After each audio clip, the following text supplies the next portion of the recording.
What's up, everybody? Welcome back to another episode of the Pack a Day Podcast. I'm your host, Andy Herman. You can follow me on Twitter at Andy Herman NFL. You can follow the podcast at Pack a Day Podcast. And of course, please make sure to subscribe if you have not already. Our main topic for today is going to be some of the main free agents that are still available that Green Bay could go out and sign and target in free agency. Now, a couple things.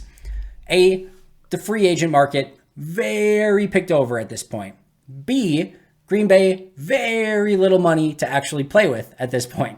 C is that I don't think Green Bay has a ton of interest in going out and adding a bunch more free agents. But we did just see them go out and get a Jonathan Owens. And I do think if there's a player here or there that makes sense, I think they'll go out and do so. Now, they're technically under right now when they signed Jonathan Owens. They have, I guess, 87 players on the roster, but they have 4 players that they still need to sign. So once those players are signed, they're already going to need to release somebody that's on their roster right now. But if they do sign any additional players, it does mean that they're eventually going to have to release somebody. So that's why I think Green Bay is mostly set right now. But we also know that Goody's been pretty adamant that this is a 365-day-a-year process. And this is also a time where some of the veterans are willing to say, like, you know what? I need to get into OTAs and minicamps with a team. Yeah, I was hoping for a 3-year, $15 million deal, but nothing's out there right now, and I might need to settle for a vet minimum. Oh, there's a lot of snaps up for grabs in Green Bay. Maybe I'll give Green Bay a call or have my agent give Green Bay a call and see if I can't get in the conversation there. So here are a handful of players that I think could make sense in Green Bay. Now, full transparency, I am recording this episode a little bit early. I am recording this on late Saturday night, because I'm going to be out of town. So if any of these players were signed on Sunday, Monday, or Tuesday before this launched, I apologize in advance, but just know if one of these players were signed and you're like, hey, what the heck's Andy talking about? It's because this episode was a little pre-recorded. So just a little peek behind the curtain there. But I'm going to start with the quarterbacks. And I've gone through a few of these quarterbacks this offseason already, but I want to talk about 4 in particular that are still out there that could, and I want to emphasize could, make sense for Green Bay. That's Teddy Bridgewater, Matt Ryan, Mason Rudolph, and Carson Wentz. And if you want to make the argument, and we could do this for every single one of these positions today, but if you want to make the argument, Andy, I would rather just have them play the young players than any of these veterans that probably aren't going to amount to much in the long term anyway. I'm with you. Totally with you. I get it, and I mostly agree with you. Quarterback's a bit interesting, and I mentioned this the other day as well.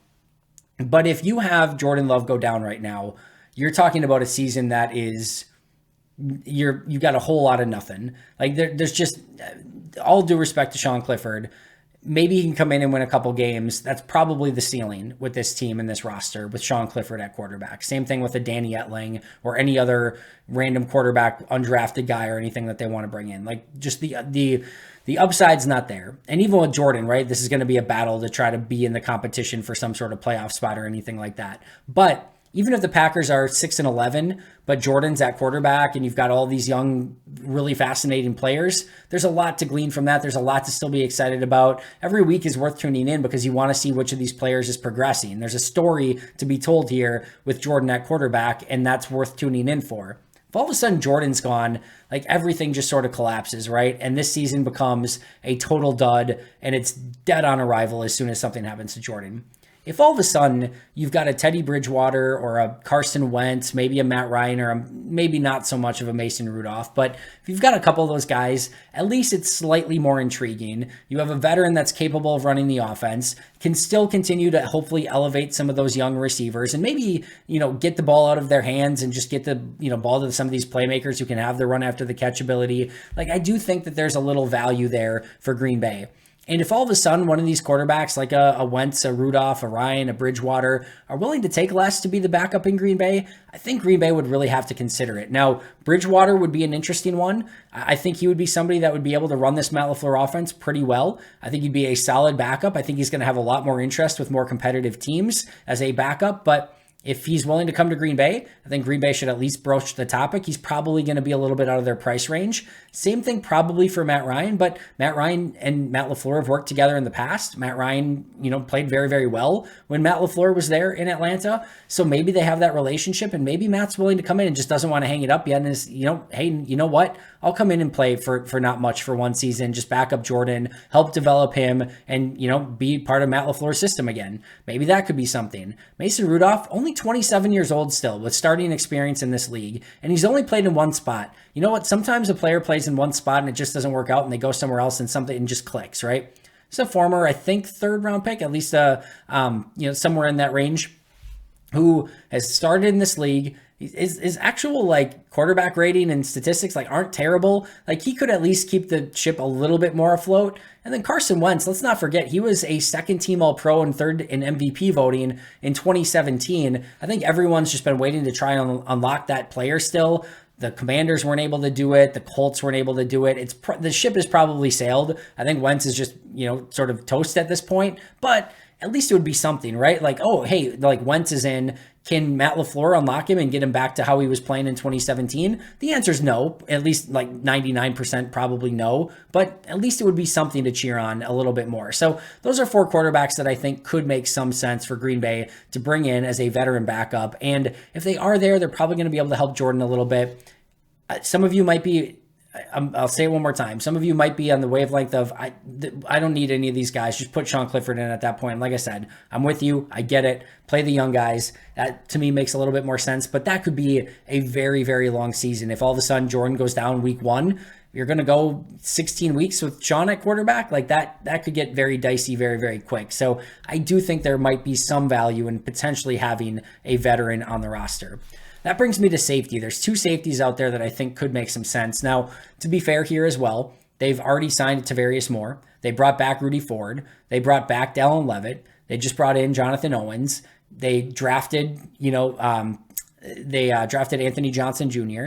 They still have Darnell Savage. They still have an Ennis Gaines. Like the safety room is starting to get crowded, right? But Tavarius Moore, Rudy Ford, Jonathan Owens. We haven't seen Owens, at least I haven't seen Owens' full contract yet.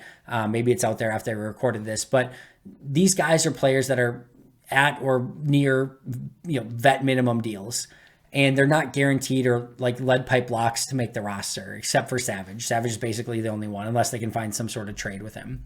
So with that being said, if you wanted to bring in one more to compete for the spot, I don't think it's the worst thing in the world. I don't think they're going to, but John Johnson, the safety for the Browns and previously for the Rams, I think would make a lot of sense. In 2017, 2018, and 2020 while he was with the Rams, he had grades of 81.5, 83.6, and 85.3 per PFF. And you know whose defense he was playing?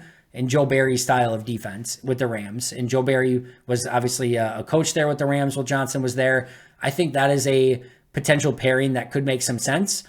The price would be a big issue there. He's still young enough. I think he's only 27 years old. That's a safety that would immediately come in and be the Packers' best safety. Didn't work out quite as well in Cleveland, but I think getting him back in that Rams system, getting him with Joe Barry, I think that could help John Johnson. And like I said, I think he's safety 1 if Green Bay were to sign him today.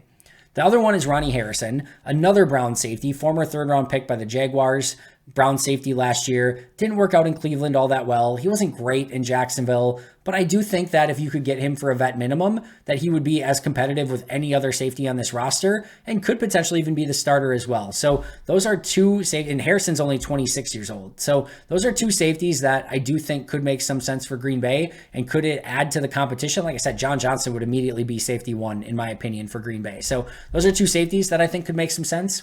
There's 2 corners as well that I want to talk about. And corner's an interesting one. And I think there maybe hasn't been enough made out of this, because I think if you look at corner, you've got Jair, you've got Nixon, and then you've got Douglas to start. Stokes is going to come back at some point. You start feeling pretty good about that. Carrington Valentine is probably going to make the roster. And then you've got a group of, Corey Ballantyne and, Shamar Jean-Charles, a Keandre Thomas. But you don't really have much there as like a guaranteed number 6 corner. Ennis Gaines has played some at corner. Savage has played some at corner. So you've got a little bit of depth there. But with Stokes probably not ready to start the season, the depth there is actually kind of thin. So adding a guy or 2 may make some sense. I'm going to go through 2 names, and I should have prefaced this at the beginning, but these are not going to be a ton of sexy names today, guys. There's not much left, but I do think some of these could help. Harrison Hand, a corner who was originally with the Vikings and then was with Chicago last year. He's still only 24 years old. He had 111 snaps last year with a 73.1 grade in Chicago. He's familiar with the NFC North. He's a former 5th round pick. That's a player that, and he's pretty darn good at run defense, tackling, by the way, as well. That's a player that I think could come in. He's got good size. I think he's like 6'2".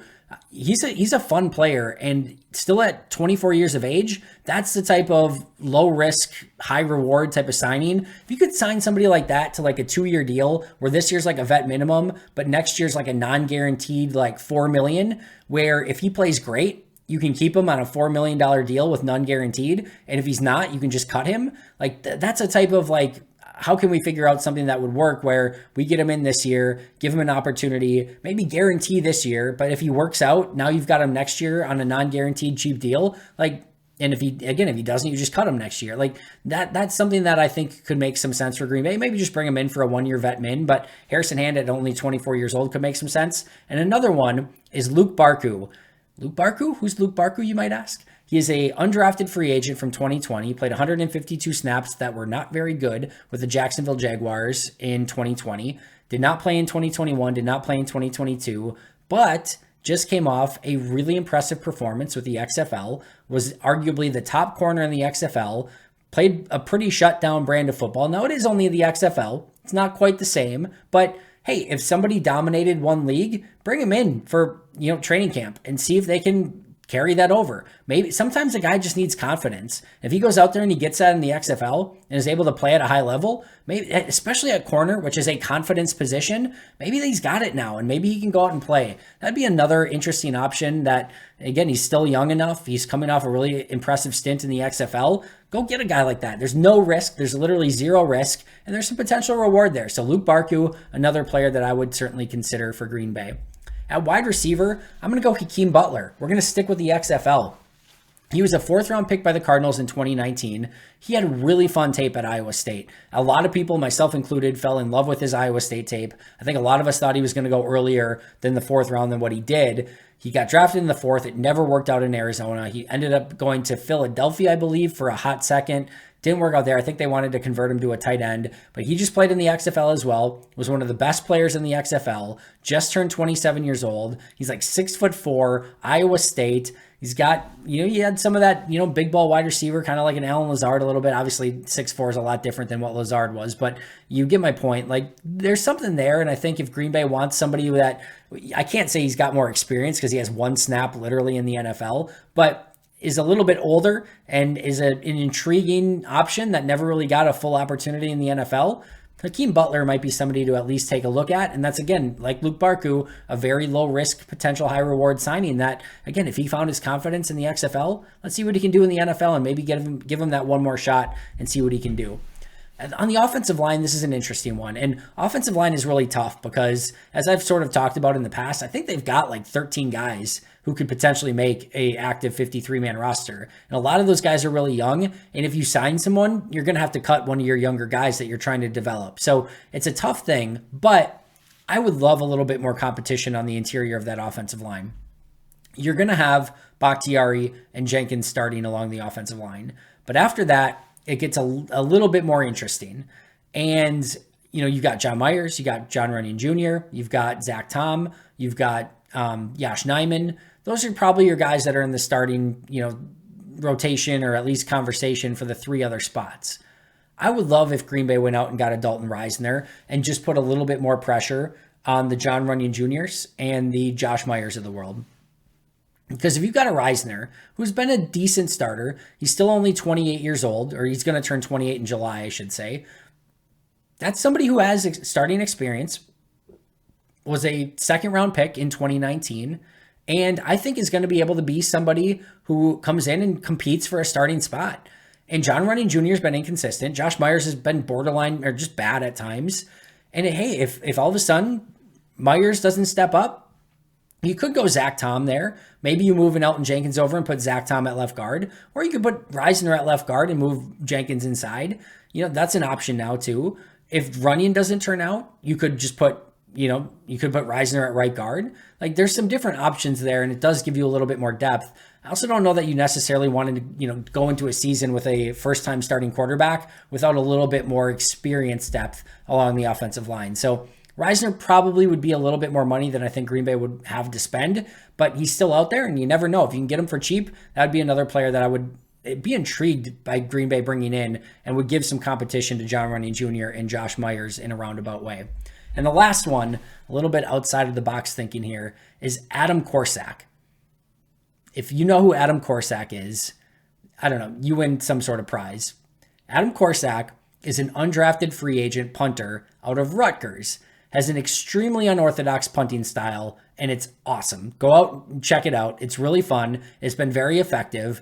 We know how the NFL doesn't like anything that's outside of the realm of normal or anything like that, but he's a very, very fun punter. Most people expected him to get drafted. He ended up going undrafted. Also didn't get signed as an undrafted free agent and got a couple of minicamp tryouts. Pat O'Donnell's sitting there with like 1 year left on his deal. He's in his 30s. He's one of the only 4 Packers on the roster that are over 28 years of age. Why are you keeping a punter that's over 28 years of age, that's got 1 year left on his deal, that you want to upgrade and get better? Why are you keeping that guy on the roster anyway? Go out and get a unique, fun punter and at least let him compete with Pat O'Donnell. Like, give him some competition from a younger player. Go out, get Adam Corsack. Super fun punter. Look him up online and see if he can beat out Pat O'Donnell and give you a younger option for punter moving forward. So those are my guys that I think could be in play for Green Bay as they look at the free agent market and see if anyone could still help them. Again, quarterback, Teddy Bridgewater, Matt Ryan, Mason Rudolph, Carson Wentz. Safety, John Johnson and Ronnie Harrison. Corner, Harrison Hand and Luke Barku. At wide receiver, Hakeem Butler. Offensive lineman, Dalton Reisner. And punter, your friend and my friend, Adam Corsack, punter out of Rutgers. That's going to do it for me today. Thank you so much for joining me. Be right back here tomorrow. But until next time, and as always, go Pack Go.